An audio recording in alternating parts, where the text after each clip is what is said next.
بسم الله الرحمن الرحيم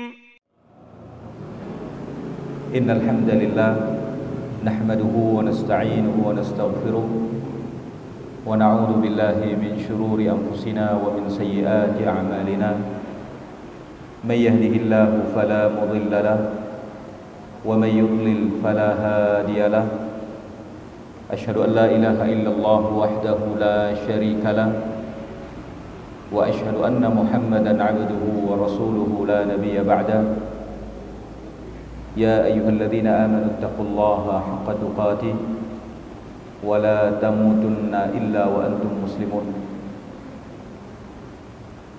Segala puji kita ucapkan kepada Allah Subhanahu wa taala yang telah memberikan kepada kita berbagai macam nikmat,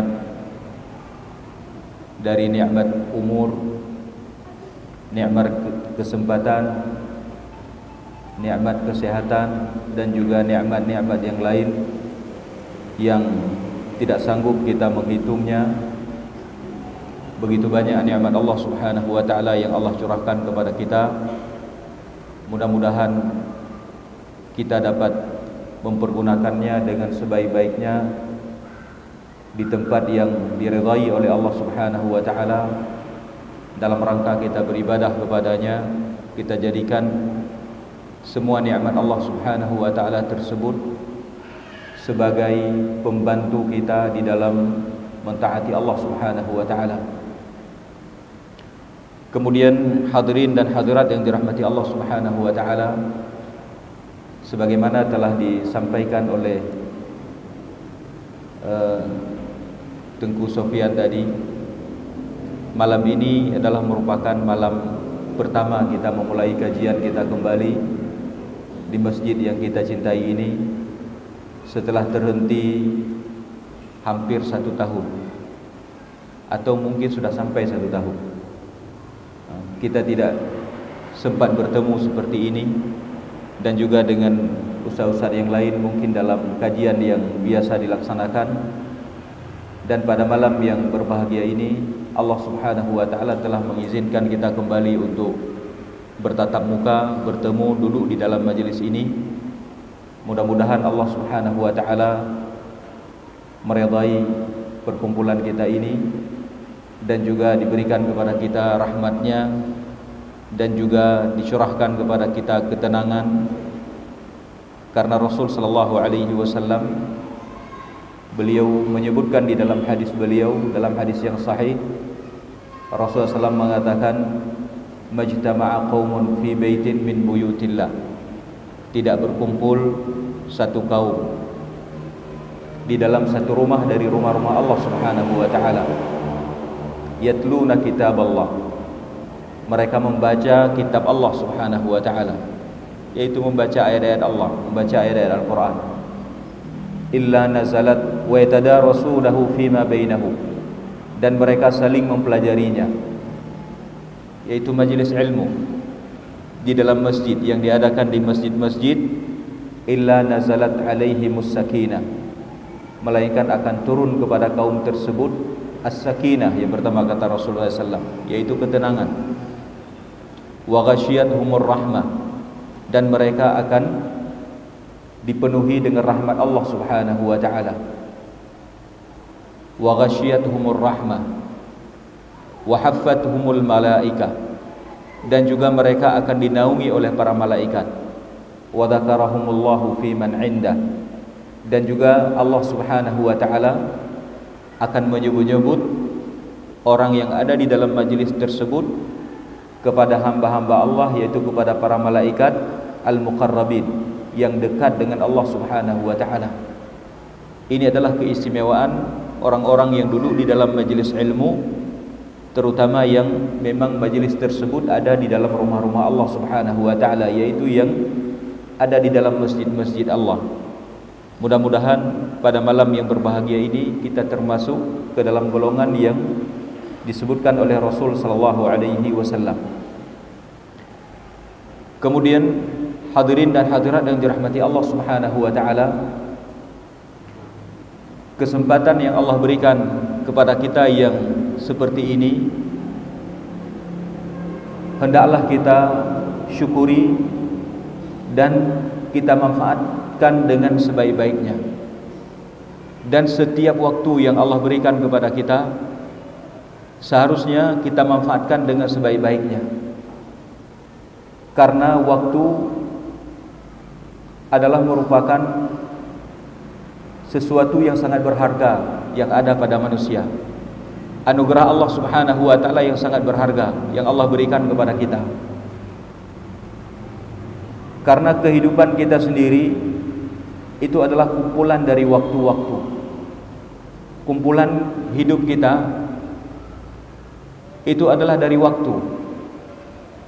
Makanya Imam Al-Hasan Al-Basri rahimahullah, beliau mengingatkan kepada kita.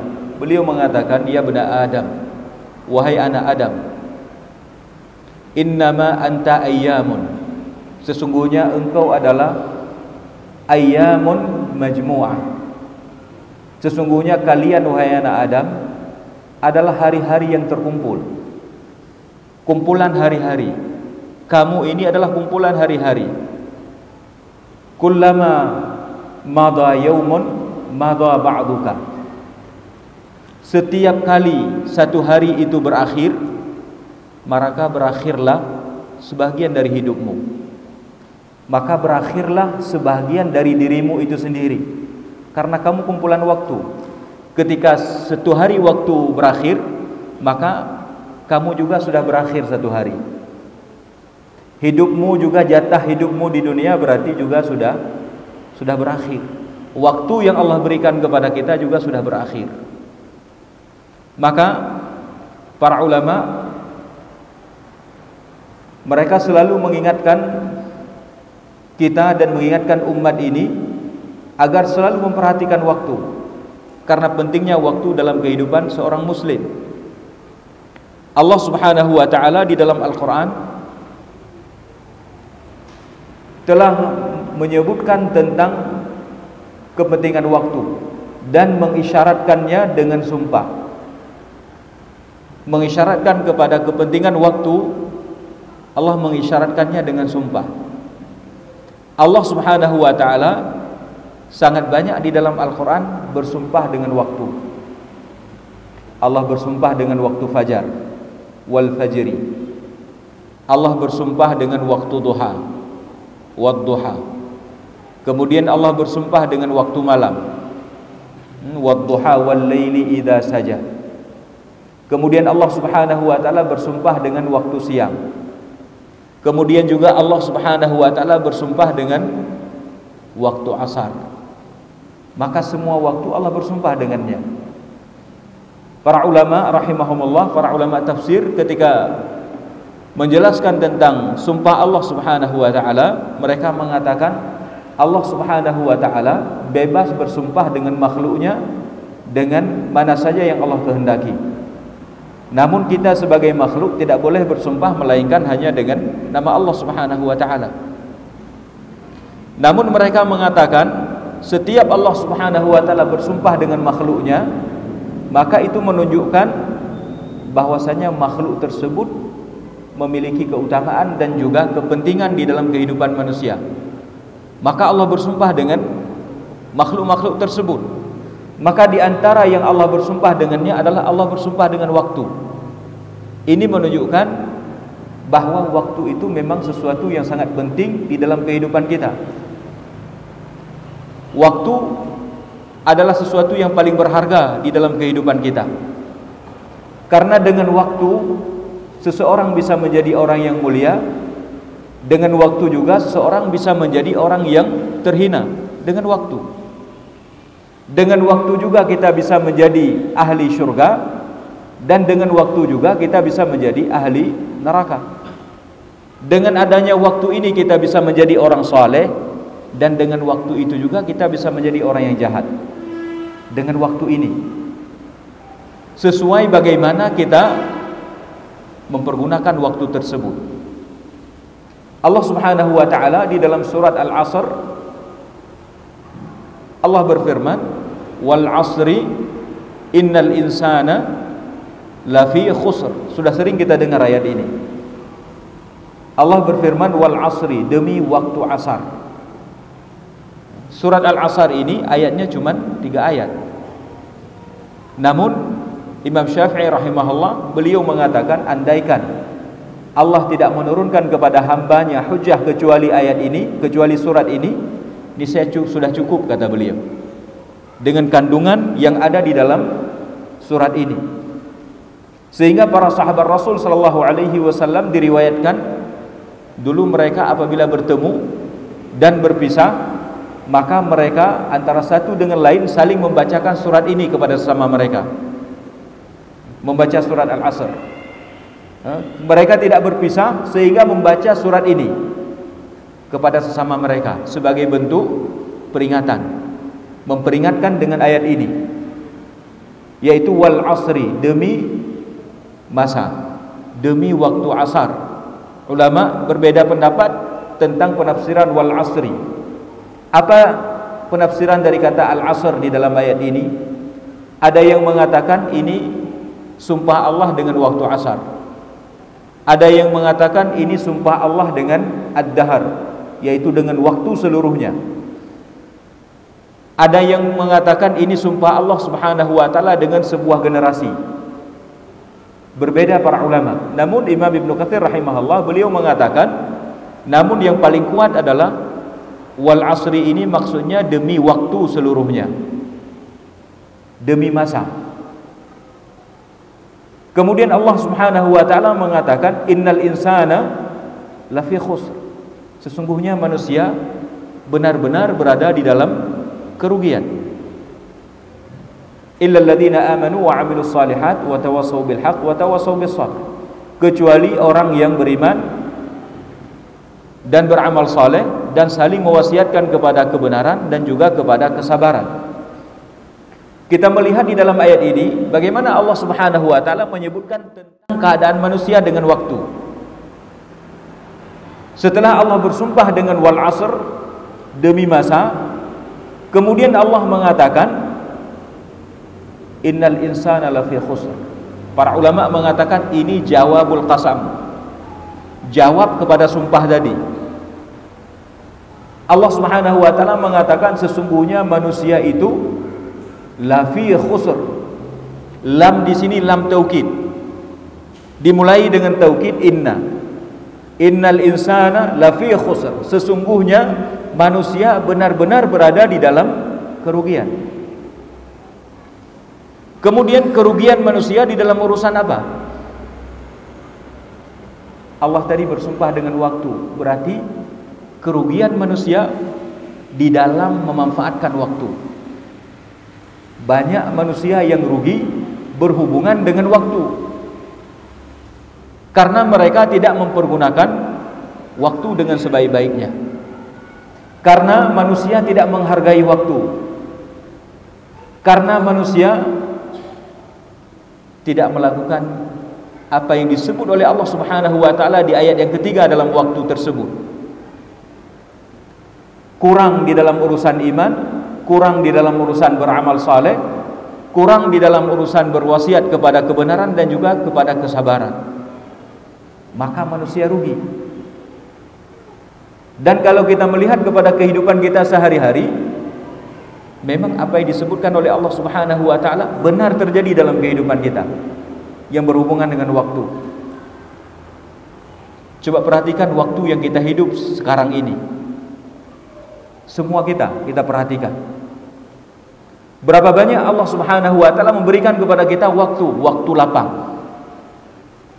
Kita sehat di dalamnya. Kita bisa melakukan apa saja. Namun sedikit kita untuk melakukan hal-hal yang membawa kepada keimanan dan juga kepada amalan saleh. Sedikit. Kalau kita mengkaji sendiri tentang waktu, mungkin kita bisa bertanya kepada diri kita sendiri. Dalam waktu yang Allah berikan kepada kita, keseharian kita, misalkan kita katakan tadi pagi dari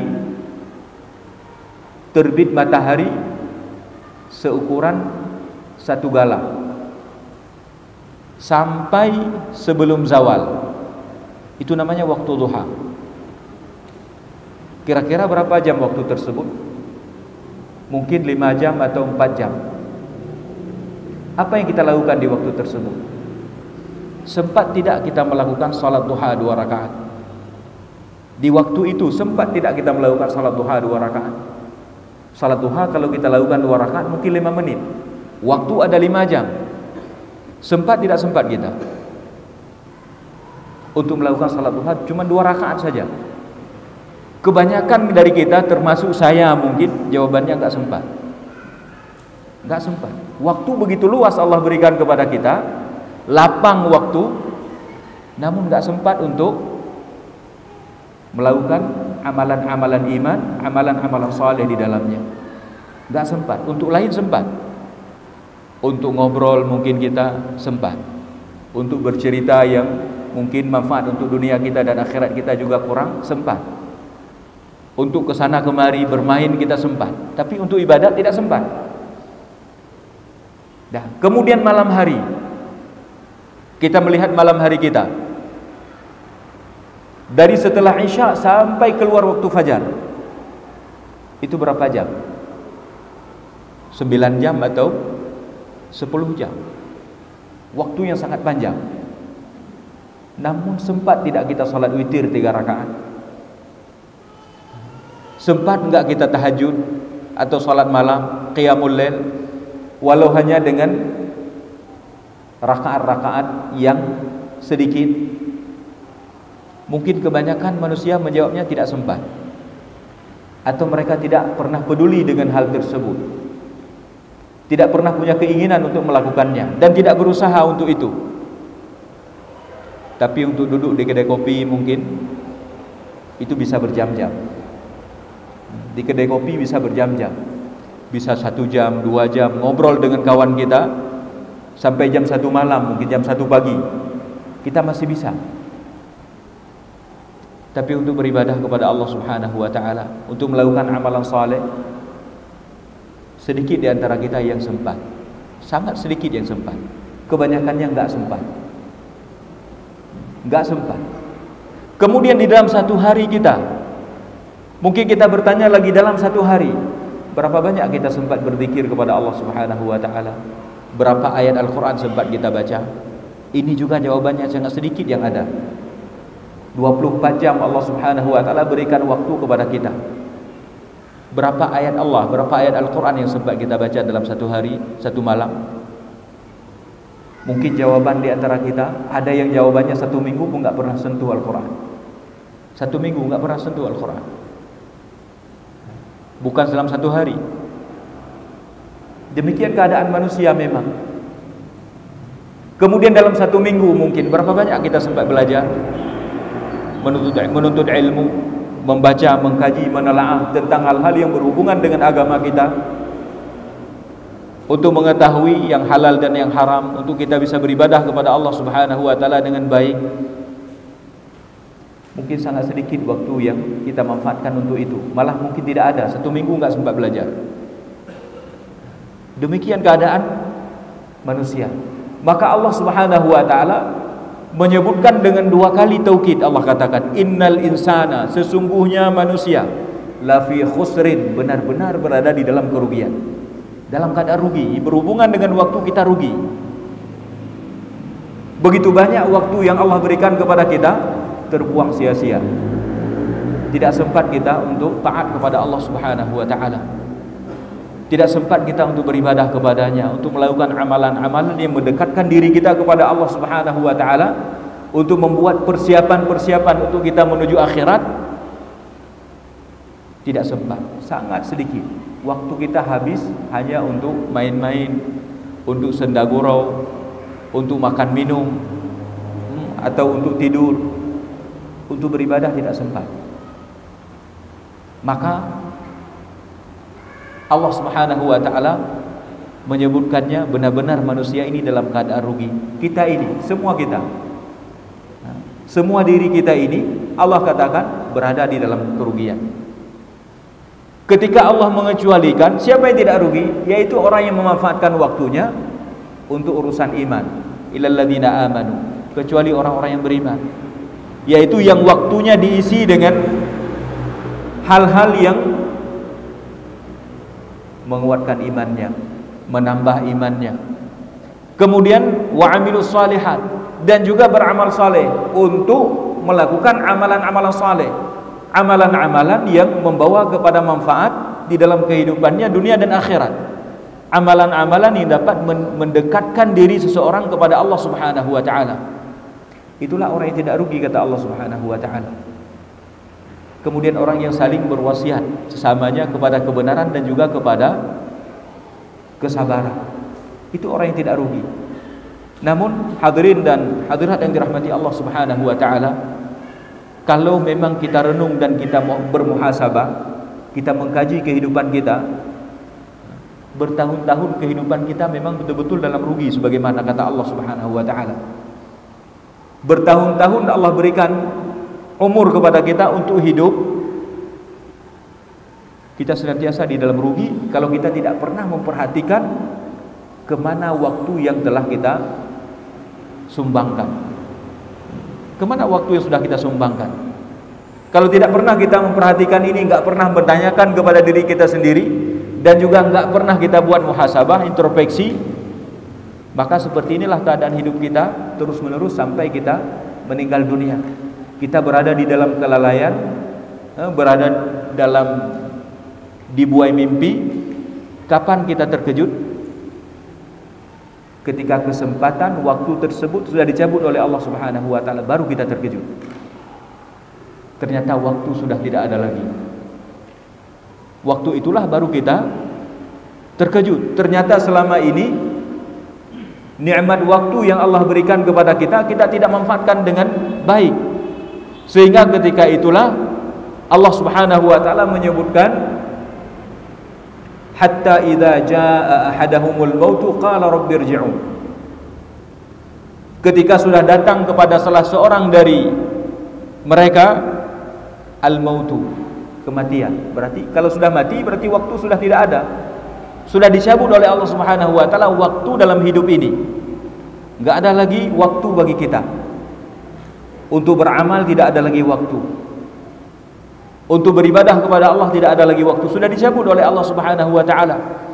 Allah katakan, ayat ini Allah sebutkan pertamanya untuk orang kufar, orang kafir. Namun para mufassirin mengatakan, namun tidak hanya khusus kepada mereka, kepada semua yang semodel dengan mereka. Bisa juga ayat ini berkenaan dengan orang yang beriman, kalau keadaannya sama.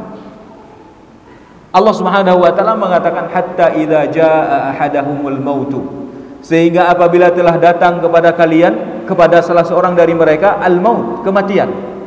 Berarti waktu tidak ada lagi, sudah dicabut oleh Allah Subhanahu wa taala. Baru terkejut mereka, baru mereka mengatakan qala rabbirji'un. Baru mereka mengatakan, apa yang dikatakannya? Maka dia akan mengatakan rabbirji'un, rabbirji'uni, wahai Tuhanku, kembalikan aku kembali. Kemana kembalikan kembali?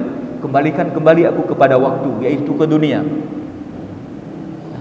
Kembalikan lagi aku ke dunia ya Allah Subhanahu wa ta'ala. Kembalikan aku kepada hidup, supaya waktu dapat lagi waktu. Untuk apa waktu itu? La'alli a'malu salihan fima taraktu, agar aku bisa beramal saleh pada yang telah aku tinggalkan dahulu. Itu ketika waktu sudah dicabut, baru sadar, baru terkejut, baru minta kepada Allah Subhanahu wa taala untuk dikembalikan kepada waktu. Kembali kepada waktu untuk apa? Untuk beramal saleh. Untuk beramal saleh. La'alli a'malu salihan fima taraktu, untuk aku beramal saleh pada aku yang telah tinggalkan dahulu amalan tersebut, yang dahulunya aku sudah lalai dengan bermain-main, yang selama ini lalai dengan ngobrol dengan macam-macam, gak sempat melakukan amalan saleh. Kembalikan aku untuk bisa beramal saleh kembali. Namun apa kata Allah Subhanahu wa ta'ala? Allah mengatakan kalla, Allah mengatakan kalla, tidak ada lagi jatah waktu. Tidak ada lagi waktu, sudah berakhir.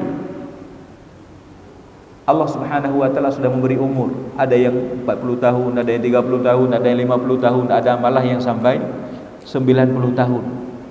Kemana kamu ketika itu? Kenapa sekarang baru terkejut, baru sadar? Apakah belum sampai kepada kita, kepada kalian, Nadhir, pembawa berita? Apakah belum datang kepada kalian Al-Quran, Rasul yang telah menyampaikan berita? Sudah sampai. Sudah sampai kepada kita berita. Al-Quran sudah kita baca, kemudian hadis-hadis Rasulullah SAW sudah disampaikan, peringatan-peringatan sudah banyak diberikan kepada kita, namun kita tetap juga lalai, tidak sadar. Maka ketika mati baru sadar. Ketika mati baru sadar. Namun sadar pada waktu itu tidak ada manfaatnya lagi. Kalau ingin sadar kita bermanfaat, sadarlah sekarang. Sekarang harus sadar. Ternyata waktu yang Allah Subhanahu wa taala berikan kepada kita ini banyak yang kita buang-buang. Sekarang harus kita sadar. Untuk kita bisa idrak, untuk bisa kita gapai kembali. Kita bertaubat kepada Allah Subhanahu wa taala, kemudian kita berusaha dengan sekuat mungkin agar waktu-waktu yang Allah berikan kepada kita manfaatkan dengan sebaik-baiknya. Kita manfaatkan untuk hal-hal yang membawa kepada manfaat untuk diri kita, untuk keluarga kita, untuk dunia dan juga untuk akhirat kita. Kalau kita melihat kepada kehidupan salaf, bagaimana keadaan mereka dengan waktu, maka sungguh kalau kita bandingkan dengan kita, sungguh kita ini sangat jauh dengan kehidupan mereka. Sungguh sangat jauh dengan kehidupan mereka, karena perhatian mereka kepada waktu begitu besar. Mereka tidak mau waktu mereka terbuang. Tidak mau waktu mereka terbuang. Yang menjadi contoh kita yang pertama adalah Rasul sallallahu alaihi wasallam. Bagaimana Rasul dengan waktu? Kalau kita membaca di dalam sirah kehidupan Rasul, bagaimana Rasul dengan waktu? Sehingga Syekh Utsaimin rahimahullah, beliau mengatakan tidak pernah di dalam kehidupan Rasul SAW waktu terbuang walaupun sesaat. Tidak pernah terbuang di dalam kehidupan Rasul SAW. Selalu waktu yang ada di dalam kehidupan beliau manfaatkan dengan sebaik-baiknya. Ketika beliau berada di rumah dalam keluarganya, waktunya bermanfaat untuk membantu keluarganya. Ketika berada dengan sahabatnya, juga waktunya dimanfaatkan untuk kebaikan yang disampaikan kepada para sahabatnya. Di samping beliau beribadah kepada Allah Subhanahu wa taala, tidak ada waktu beliau sedikit pun yang terbuang. Begitu juga dengan para sahabat beliau dan juga orang-orang setelahnya dari generasi salaf, generasi awal. Kita melihat dalam sejarah bagaimana keadaan mereka, seperti keadaan Ibnul Mubarak. Disebutkan beliau Ibnul Mubarak ini orang yang sangat perhatian dengan waktu, sehingga beliau sangat jarang duduk dengan teman-temannya. Sehingga orang bertanya kepada beliau, kenapa engkau tidak duduk bersama kami wahai Ibnu Mas'ud, wahai Ibnul Mubarak? Beliau menjawab, aku duduk dengan sahabat-sahabat Rasul sallallahu alaihi wasallam. Apa maksudnya beliau duduk dengan sahabat Rasul? Yaitu mempelajari hadis Rasul yang disampaikan oleh para sahabat dan juga apa yang telah diajarkan oleh mereka. Kemudian pernah suatu ketika kawan-kawannya mengajaknya duduk, wahai Ibnul Mubarak, duduklah bersama kami, kita ngobrol. Ibnul Mubarak mengatakan, kalau kalian bisa menghentikan waktu, aku mau duduk dengan kalian untuk mengobrol dalam hal-hal yang tidak ada manfaatnya. Kalau bisa kalian menghentikan waktu, aku duduk untuk ngobrol dengan kalian. Kemudian nanti setelah ngobrol, waktu jalan kembali. Beliau enggak duduk. Beliau tidak duduk. Apakah memang beliau tidak bergaul? Beliau bergaul. Namun kalau beliau duduk dengan teman-temannya, dengan orang-orang, maka duduknya beliau di dalam kebaikan, menyampaikan nasihat, menyampaikan ilmu di dalam kebaikan, bukan untuk hal-hal yang tidak berguna, bukan untuk ngobrol hal-hal yang tidak ada manfaatnya, bukan untuk itu. Demikian keadaan mereka dengan waktu, perhatian mereka dengan waktu sampai seperti itu. Maka mudah-mudahan kita walaupun tidak seperti mereka, namun kita menjadi orang yang berusaha untuk mengikuti jejak langkah mereka, walaupun tidak sampai seperti mereka. Ilmu untuk berzikir kepada Allah Subhanahu wa taala, saling mengingatkan kepada kebaikan sesama kita. Kalau kita duduk, kita membahas tentang hal-hal yang membawa kepada kebaikan dunia kita dan juga akhirat kita. Kita berusaha untuk itu, sehingga dengan waktu yang diberikan oleh Allah Subhanahu wa taala kepada kita, kita tidak termasuk ke dalam golongan orang-orang yang terlalu merugi. Walaupun rugi, tidak terlalu merugi. Kalau bisa jangan menjadi orang yang rugi yang disebutkan oleh Allah Subhanahu wa taala. Jangan termasuk kita golongan tersebut, tapi kita menjadi orang yang memanfaatkan waktu dengan iman, dengan amalan saleh, dan juga dengan sering memberi wasiat, nasihat sesama kita. Wallahu alam. Nampaknya sudah masuk waktu Isya. Sudah masuk waktu Isya kayaknya. Maka hari ini atau malam ini sebagai malam pertama mukaddimah kita, mudah-mudahan kita mulai dengan ini, dan seterusnya insyaallah kita akan kembali membaca kitab yang biasa kita baca, yaitu kitab Sahih Fiqh Sunnah, yang di dalamnya kita belajar tentang hukum-hukum yang berhubungan dengan hukum fikih untuk memperbaiki ibadah kita kepada Allah Subhanahu wa taala, dan juga setelahnya akan masuk ke dalam bab muamalah dan seterusnya, dan siap di mana saja ada ilmu disampaikan ketika